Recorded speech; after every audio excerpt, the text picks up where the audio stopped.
Welcome to Vegas Circle with Paki and Chris. And today, joining the circle with us, we are excited to have former NFL player from the San Francisco 49ers and the Kansas City Chiefs. He coached for Bishop Gorman High School and was UNLV's head strength and conditioning coach. We had the pleasure of meeting him and seeing him coach in person at the Institute. Mr. Manuel, better known as Coach Manny. So thanks for joining the circle, Coach. How you doing, bro? Man. Pretty good, man. Appreciate you guys. Thanks for having me on. Good to be connected with you guys.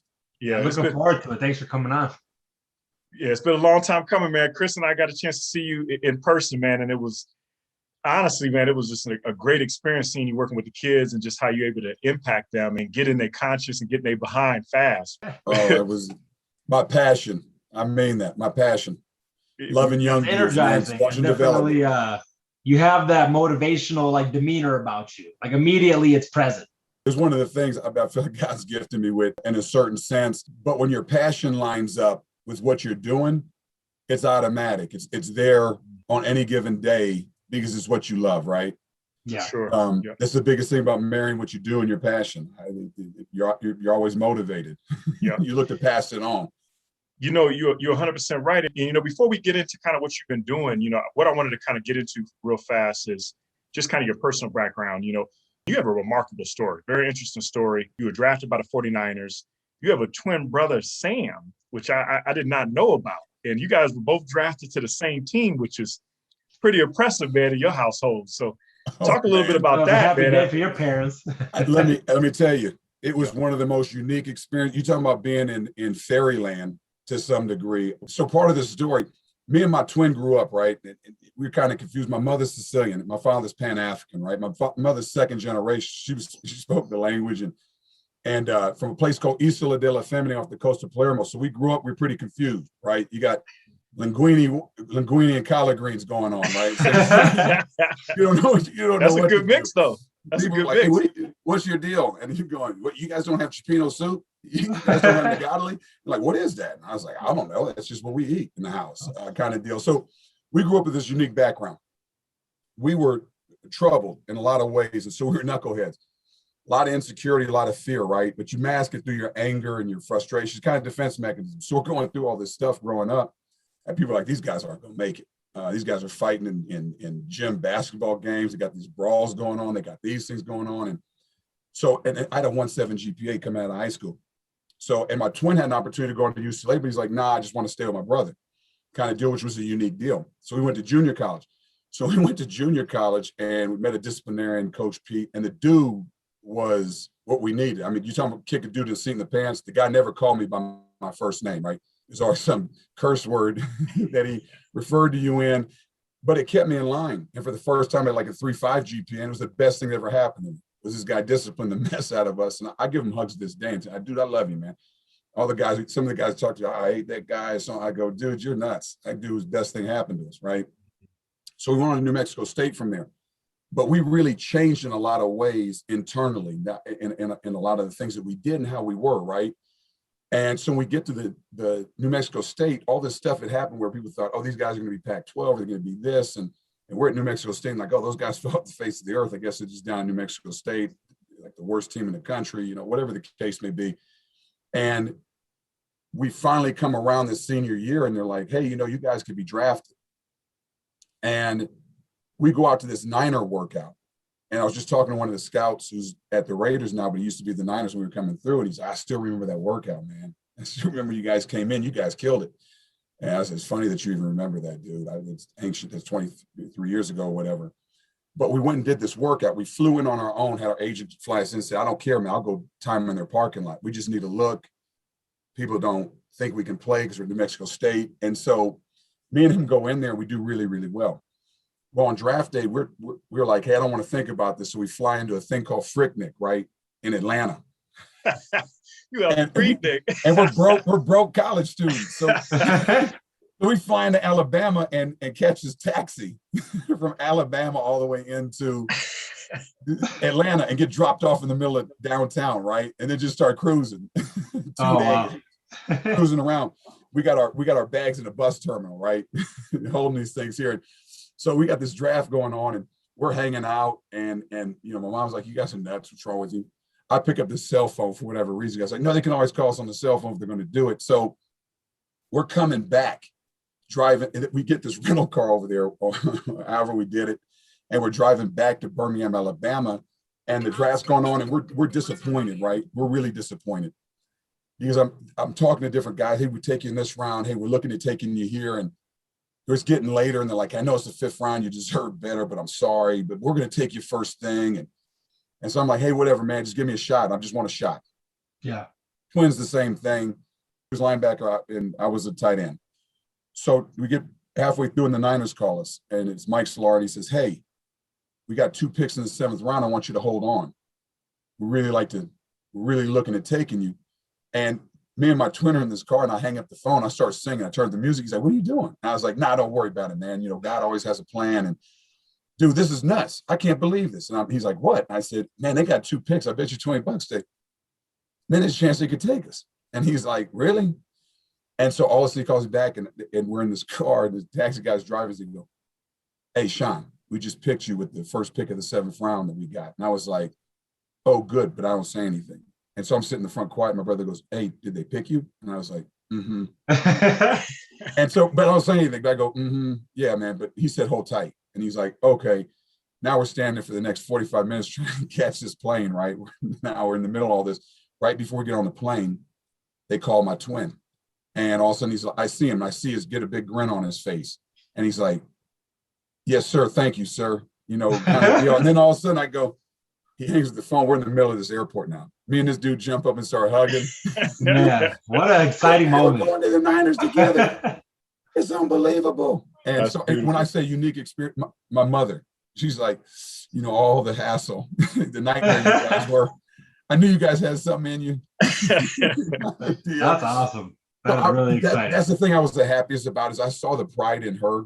Yeah. We came in, we started doing all these things. You know, it became, you're not famous, but you get a lot of notoriety because it's the 2nd time in the history of the NFL, and the Twins have been drafted. It's the 1st time in the same round in birth order they've been drafted, you know, kind of deal. And so we walked away, and you talk about a unique experience and being a part of an incredible organization, incredible time kind of deal, together with your brother, who it's next to impossible. And even through the first year, they would come to me and say, hey, we're going to hold on to your brother. Don't worry about it. You know, because he had a little bit harder time adjusting. He was a DN, he moved to linebacker, but they were letting him be on the practice squad. And they were like, hey, don't worry about it. We're going to work through it, man. I don't want you to panic about that. And I'm thinking, why are you consulting me, man? I know this is the league. I know you guys don't take people into consideration. You're going to cut people. Yeah. They didn't, though. They stayed straight through, you know. And to be honest, they would have done it the next year, too. When we started going through the year, I just fell apart emotionally and mentally.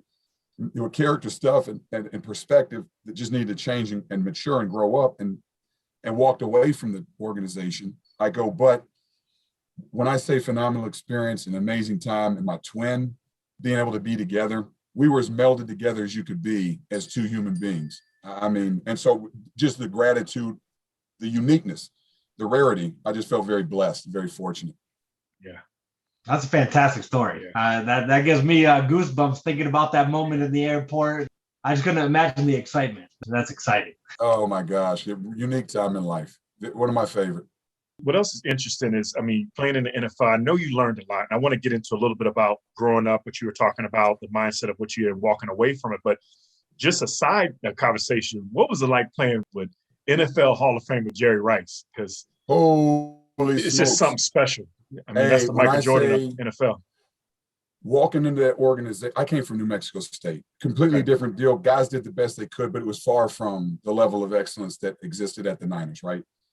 There was a level of excellence from the standards of performance that Bill Walsh instilled. It ran so deep through that whole organization. I'm talking about the secretaries, the security guy up front. Everybody was held to a standard. Everyone understood what those standards of performance were. And Coach Seifert, who was the head coach then, would hold on to those things like, hey, this is what we do. This is how things are. I just understand this is what made us great. But the players were the biggest guys who held the standard.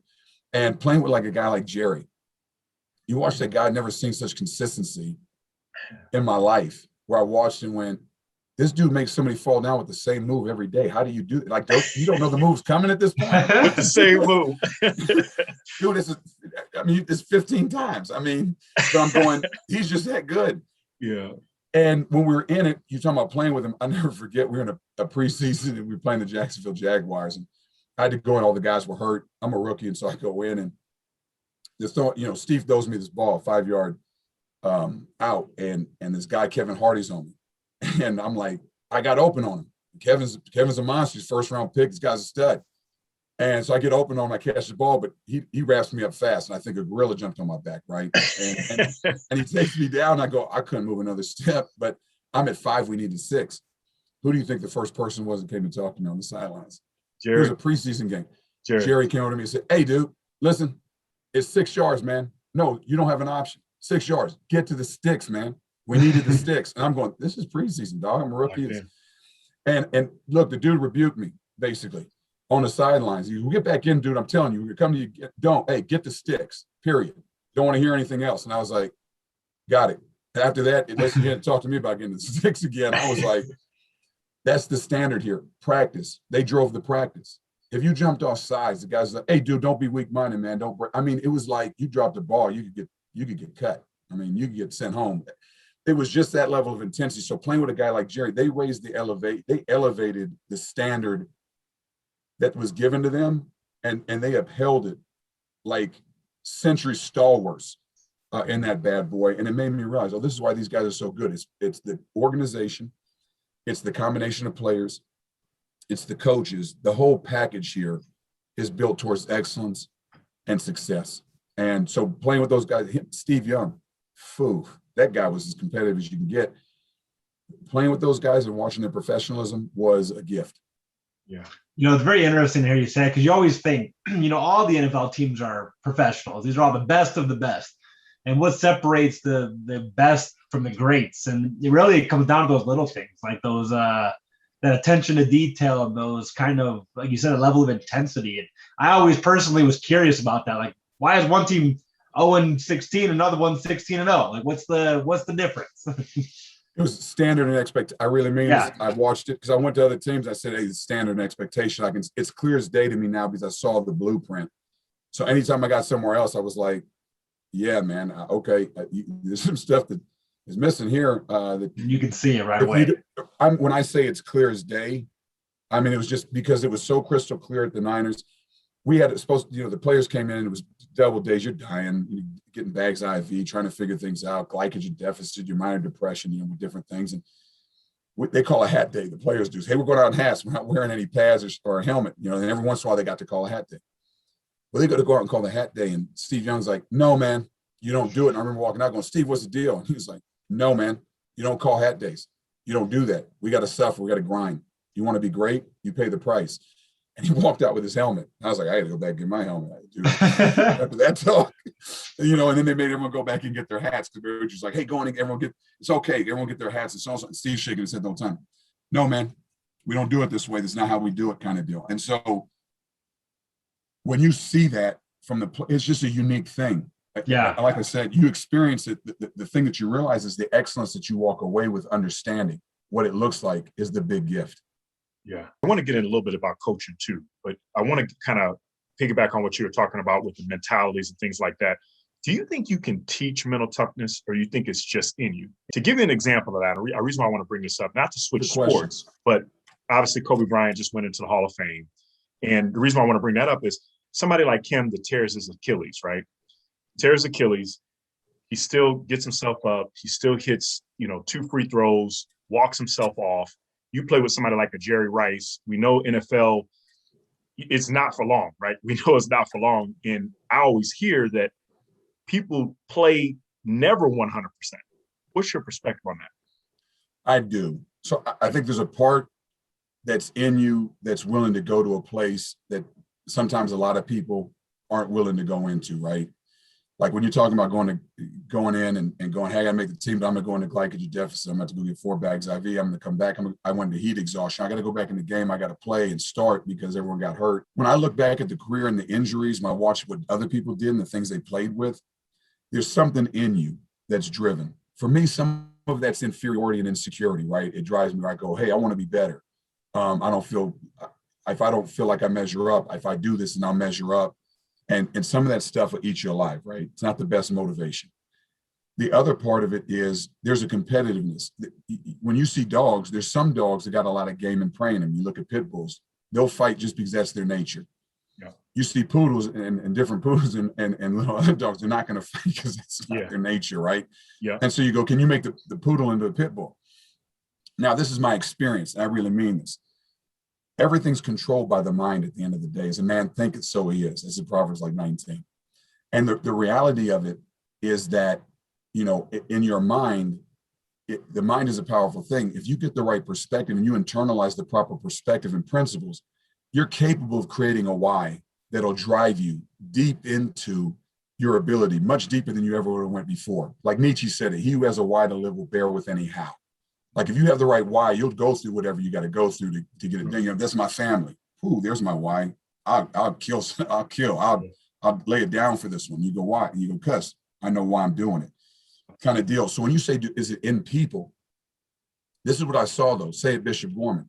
I saw guys that came in that I got at O-line. And people said, hey, he's not going to play. You're not going to be able to get it out of him. The guy's a quitter. It's these different things. And when I found the kid's frequency and we walked through it, there wasn't a wall the kid wouldn't run through. And I watched these transformations that were absolutely unbelievable.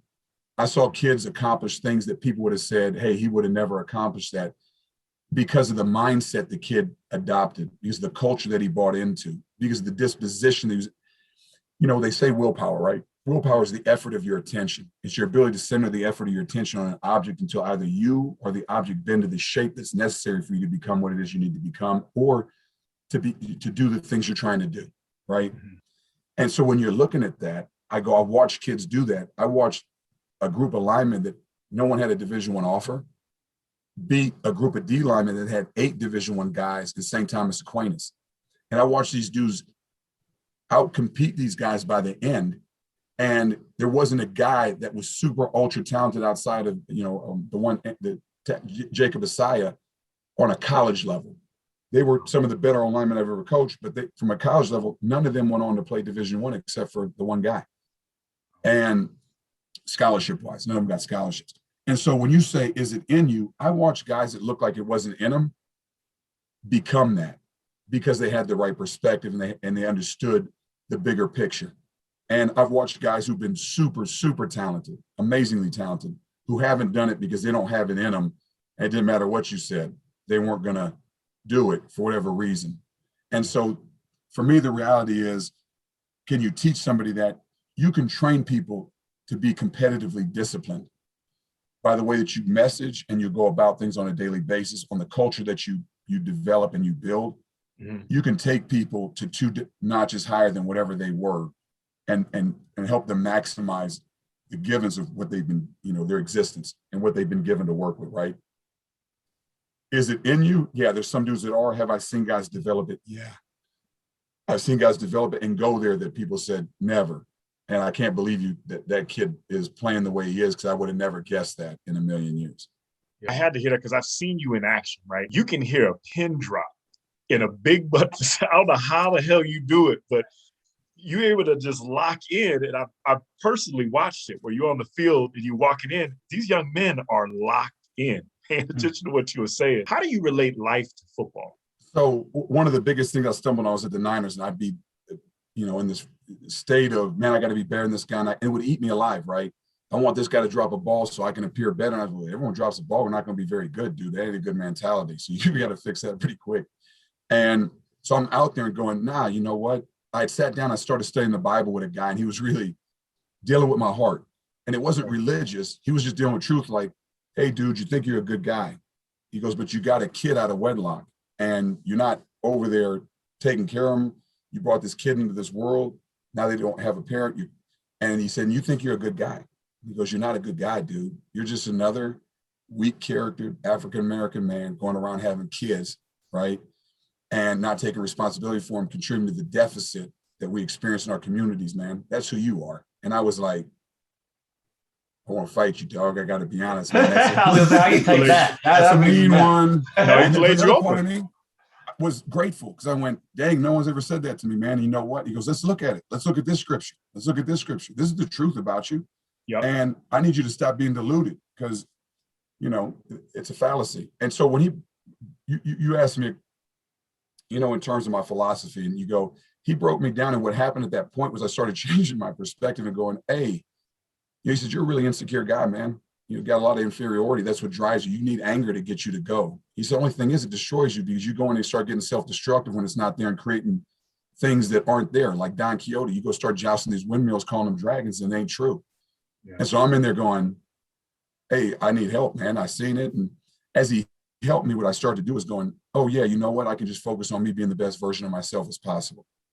And the minute I did that, when I say I felt a level of relief, even when I went out to the Niners, my performance went up. There was a bunch of things that happened that I went, yeah, this is better. I need to maximize what I've been given. Well, what's happened over my period of time of studying and reading things, especially scripturally, right? What I've seen is there's this law of maximization. In 7 Habits of Highly Effective People, he talks about it in different ways, but we've been given all these gifts. And when I look at these athletes and these kids, I go, all these gifts have been given, and the talent doesn't betray you. The lack of character does. That's what's always betrayed. Never been a lack of talent. It's always been a lack of character that's kept me from maximizing. Yeah. And so when I start talking to the athletes, the biggest thing is, hey, dude, it's more important who you are from the inside out. You need to understand what you have been given and not let this world start talking to you what you don't have, but you need to work with what you do have. And then this is the question. It's not what you don't have. It's what are you doing with what you do have? Have you made the most out of it? And I always refer to different scriptures, like in Luke 12, and you go down to verse 47, it says, where much has been given, much is expected. Where much has been entrusted, much is required. Yeah. Like, hey, I gave you these gifts so that you would do something with it. And when you go into Matthew 25, down into verse 25 and beyond, he gives one guy 4 talents, one guy 5, one guy 4, and one guy 1, right? And he's telling the guys, he's going, hey, I don't care how many I gave you. My expectation is the same. You need to maximize what I gave you. And the first 2 maximized what they were given, but the other guy that got 1 went and buried it.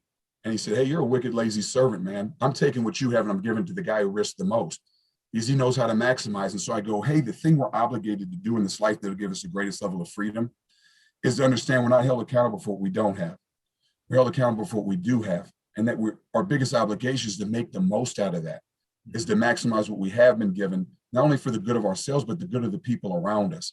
And if we do that, we find purpose, we find calling, we find favor, and we can help the people around us do the same thing.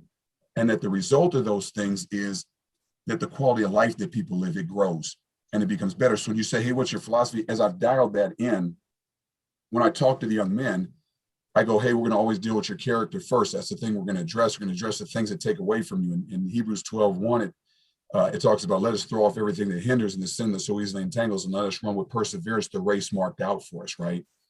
And when I say these things, they're things I think about over and over again. I go, no one puts on a 50-pound backpack to run a marathon.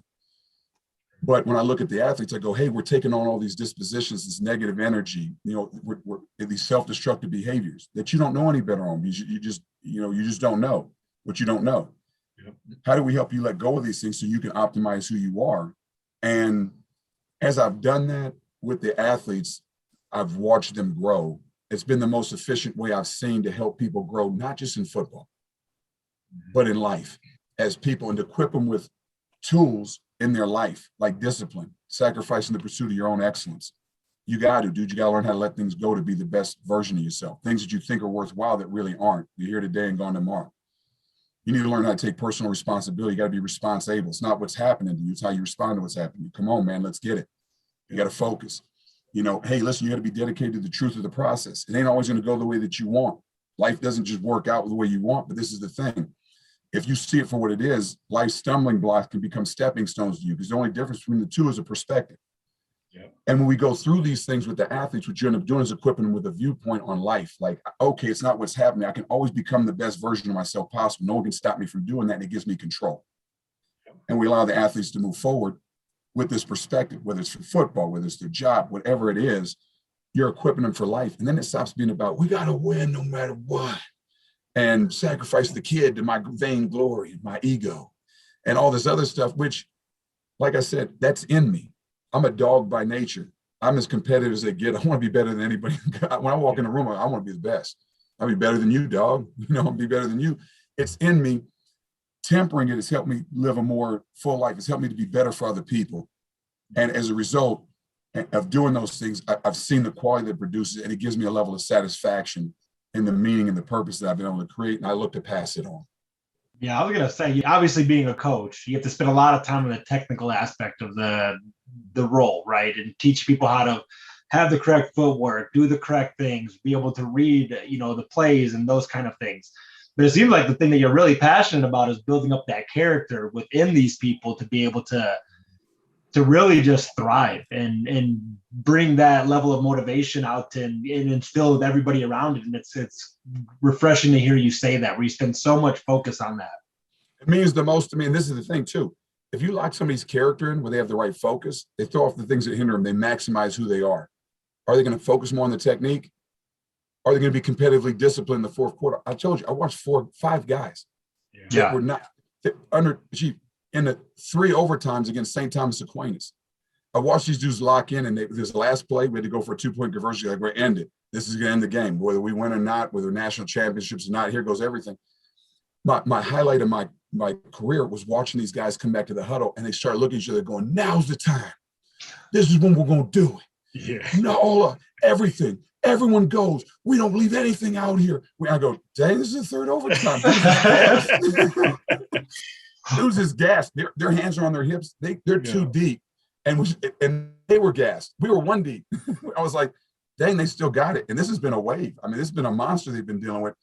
And then when they said hike, the highlight was all these dudes came off the ball. Everyone got in a perfect fit. And every last dude hit their guy and got to I'm talking about head placement, hand placement, every last one. One guy missed that was a defensive player that came over to help out, and he went a little bit wide, and then Biagio came inside, and the guy missed, and he finished it. But when I looked at that, I went, look at this dude. This is a thing of beauty. You got 3 overtimes. The team's got 33 Division I guys. They were ranked number 1 in the country, and I go, these dudes got a perfect fit on the last play that are technical, with technical proficiency, that I marveled at, and I went, there it is, right there. It came because those dudes' character was strong. Their commitment to each other was strong. Their focus was right. We love each other, man. We're going to bleed. Love never fails. It says that in 1 Corinthians 13, where these things cease, but at the end of the day, love never fails. And you go, hey, we're going to grind for each other. And you watch that take place. You go, that's principle. That's character.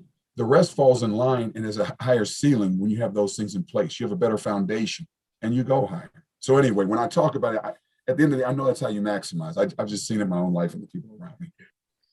Coach, you get in my spirit, man. I'm listening. I want to put some pads on right now. Go really No, but you know what I'll tell you, man. I'm so happy to be able to have you on the platform. I mean, a mutual friend of ours, Jess from the Institute, and I know that's what you partnered with them over there.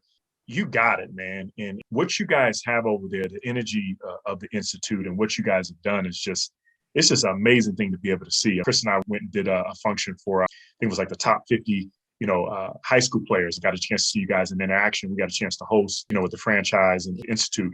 But what I wanted you to do is kind of share, just briefly about how you and Jesse connected and how you connected with the Institute and how they brought you over, man, because I heard Jesse talk about you probably 2 years ago, man, and you the elite of the elite. So can you kind of share that? So a couple time and chance, right? Overtake them on. And me and Jess, it was actually Joe Arrigo came and I'm running the camp at UNLV, and he comes up and he's kind of quiet. He's like, hey, man, I talked to you. And I was like, yeah, dude, what's going on? Why are we whispering? Kind of thing. And he was like, hey, I got a friend be open to talking to you. Would you be open if they're thinking about doing the same thing out here as Winter Circle? And I said, yeah, I always entertain. I love college. I got some things going on in my family where they need more of my attention. I got to weigh things out. We'll see. I love what I do, but yeah, I'm open, to sit down and talk about whatever. So we got fired from UNLV. And so I'm on the phone with another gentleman I have a friendship with, who's a tremendous PT, probably best PT, one of the best PTs around, and Scott Pensifee. And so I'm on the phone with him, and he's like, hey, did you talk to Jesse? And I said, nah, someone talked to me about him before. They talked to me about the summer. So he said, hey, I'm going to give you his number. I want you to talk to him, because they were just talking about if you could help out and you could consult to do these other things. And I was like, yeah, I'm open to talking, because I'm in between and I have these different college offers and these other things I got going on, but I don't know that I want to move my family right now. And I'm in this situation. I got this house. It's like 4,300 square feet or whatever. And we got to sell it. I got to leave my wife here to do it. That's not her forte. There's college wives that are used to doing that. I said, my wife's not, we got 3 little ones that are under 5. And I go, this is just a tough racket. So Jesse's like, hey man, Are you interested? I'd love to connect. So we met at WeWorks and we sat down and talked, and he showed me the vision. And I was like, hey, if you can pull this off and take care of these things, I'm open to doing it. Whether it's over the next year, whatever the case may be, to get this thing rolling and get it going. You let me know. It's a novel idea. If we get kids at 6th, 7th, and 8th grade, I'm excited about it because I've seen these athletes in college and I've seen what's happened to them. And I really mean this. That's the thing I felt most passionate about. If we can get these guys younger, we can help it create proper, movement patterns, lifting proficiency, lifting technique. We can help them with some of their imbalances. They're causing a lot of these injuries that these kids are suffering by working on their structural chain and their, postural control early. And I'm excited about that because I say a lot of times to these colleges, I wish I'd have got you when you were earlier in your career, and I could have helped you a lot. Well, that part is what was exciting. And so as we sat down and started brainstorming back and forth and going through things, and this is these things, it built from there. And I've always, appreciated Jesse. Like I said, he's a guy who came in, said, I'm going to take care of you this way and do these different things. He has given me a year and an opportunity to take care of family. We're in the restructuring over there and doing some other different things, and things are transitioning and changing a little bit. But that vision that was there about helping these athletes, introducing them to this type of training and this type of opportunity to be assessed and deal with the structural integrity issues that may plague them in injury later on if they're not dealt with. That thing is very much there.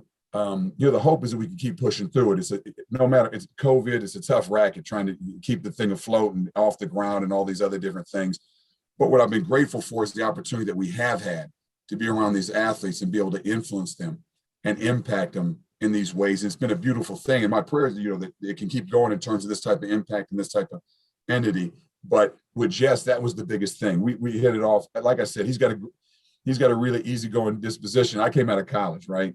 You guys are MFer, you son of a man. You nose to nose with other coaches, yelling at each other as full-grown men. You're like, man, this is a rough environment. Yeah. And so it's good because he's an even kill guy. He comes in, he's like, okay, good. We'll kind of work through this. So it's been awesome in terms of that. And then just relationship. He brought a lot of good people in. Ron and Catul, Springston. I mean, he brought a lot of good people in with Sue and Melissa and Oscar and Warren, Trent and Matt. I mean, there's just a bunch of the guys, McCarville and Dion, who's awesome. I mean, he's just brought a lot of really, it's a really great job of bringing solid dudes in that really embrace the vision and really take care of the kids. And it showed up. The growth of these guys has been tremendous. And for me, it's the part that's been rewarding to me is I've done it for a long time. I can go in and transition things pretty quick athletically because I understand things at a certain depth, right?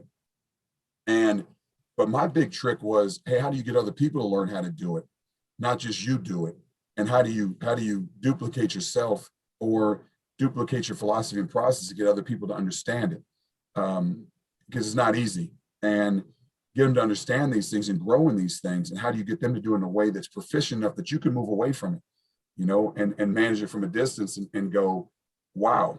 And so I'm sitting down with the guys today, and Trent and Matt have been working with this guy. And this dude's like, hey man, he's got to try it with the Mavericks coming up. And he's like, hey, this has been the best thing. I've never been exposed to something like this, man. The things are taking me through, like with my ankles and this thing and that thing. And I was like, oh, he's like, I mean it, man. I'm grateful, man. It's worth the money, man.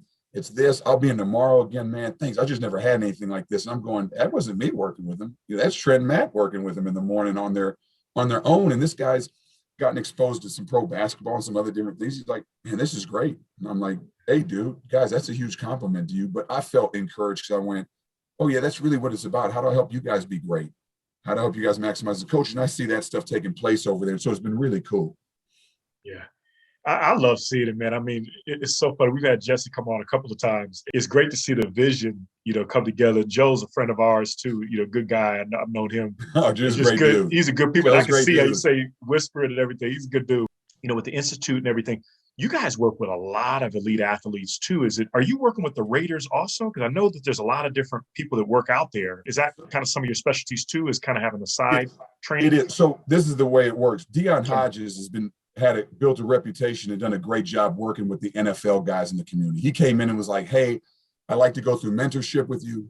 Coach Manny, I'd like to come in and sit underneath you. I'd like a team with other guys to help out. I really want to go through this learning curve because I feel like I can take it to the next level. He's always done a good job with the guys. I mean, they love him. And he does a great job relationally. He really connects with the guys, right? And so what he's done is he brought about 4 or 5 of these guys. It's been 4 or 5, but like Debo Samuels came in to work with him for a week. Demarius was just in there today. John Abrams is his guy. He's known him since his 9th grade, whatever the case may be. And he's worked with John to help John a number of different ways. Keyshawn Nixon, Tremaine Johnson. Like, he's working with a lot of these guys and bringing them in. And there was guys in again today. And what's happened is we've come in together and collaborated where I go, hey, I'm going to do the program and walk you through it. We got to look at these imbalances. I'm going to teach you this is how we reduce the injury. This is how we work against different things, how we build a more proficient movement pattern where these guys are elite, but we can help them even more. And you'll see what I'm talking about. It's not the easiest thing to do initially, but so I write all the programming and then we'll walk through it. And Dion, he moves it around. He's a talented young man. But what's happened is it's had an incredible impact. So we work with that group. We had a bunch of college guys come in as well, USC. And they're like, hey, COVID, I'm going to sit out. I'm going to transfer too. And go, here was the #1 linebacker in the country coming out of high school, E.A. Nadioti, Tate Martell. There's just a bunch of kids that have started to come through college-wise.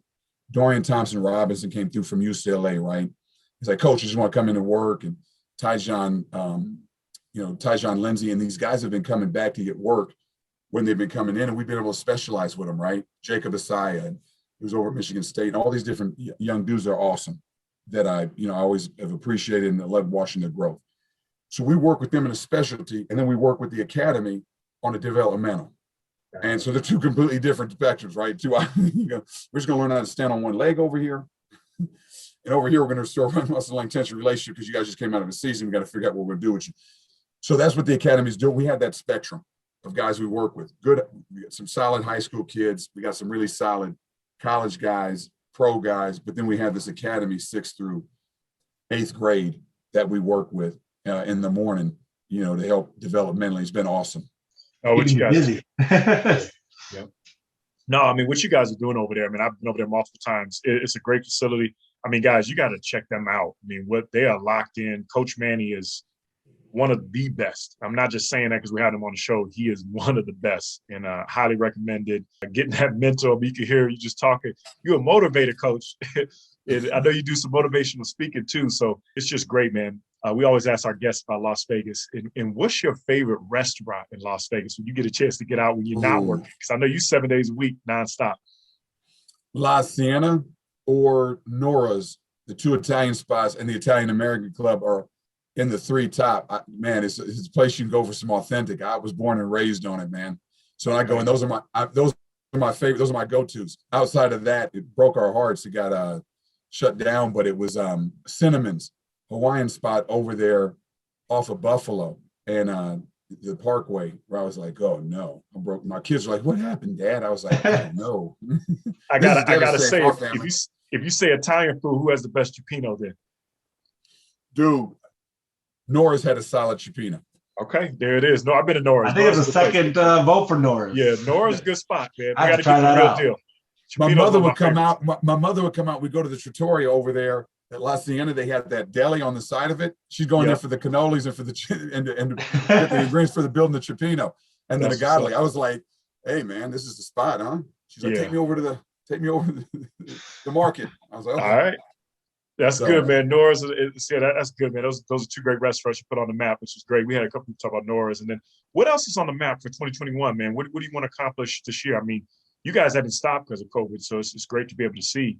It's great. Biggest thing is building this thing out developmentally and really trying to get these integrated pieces that haven't really been able to click totally the way we want them to get them to go, to get things stabilized over there in a lot of ways, from a financial and the other different things are making sure we even this thing out. And then for me personally, I mean this, be able to do consulting and go out. God talked to me, hey, would you be able to do leadership and these other things at these universities where you go in and talk, and David Kitchen with this leadership, edge leadership, and be able to get out more and have more impact and be able to talk, be able to consult with coaches with a high school, wherever the case, we'd be sitting down and going, hey, how do you build this? How do we build a certain level of excellence? What's the curriculum, which I've been doing? It's be able to have a bigger impact.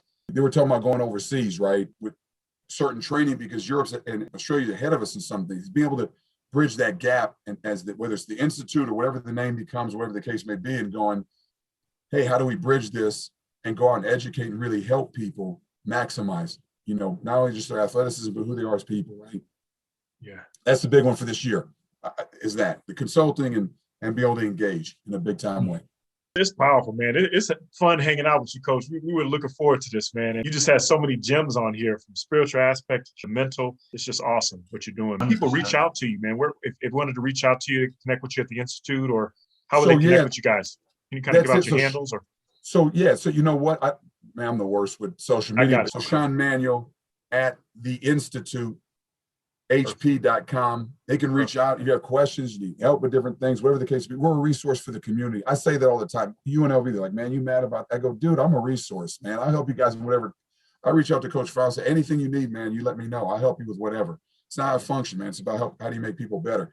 Same with Gorman or anything else. Hey, you guys need help with anything, you let me know. We're just here to help the community in the best way possible. Well, you guys are making an impact. You guys are making a huge impact, and I love it. Love what you guys are doing. And I know there's more to come. I've talked to Jesse offline of some of the things you guys got going. So it's going to be great to see it into fruition this year. And just appreciate you hanging out, man, Coach. Seriously, it's great. Absolutely. Yeah, definitely appreciate it. Thank you so much. Yeah. That was fantastic. Hey, you guys, thank you, man. I appreciate you guys a bunch, man. Appreciate you inviting me on. Appreciate connecting, man. No doubt, man. We'll work out right now. Yeah, I know. But you'll be able to check us out at vegascircle.com. Please subscribe with us. We're on everything from iHeart, Apple, Google, the whole nine. But Coach Manny, thank you very much, man. Appreciate you. Vegas Circle, appreciate you guys.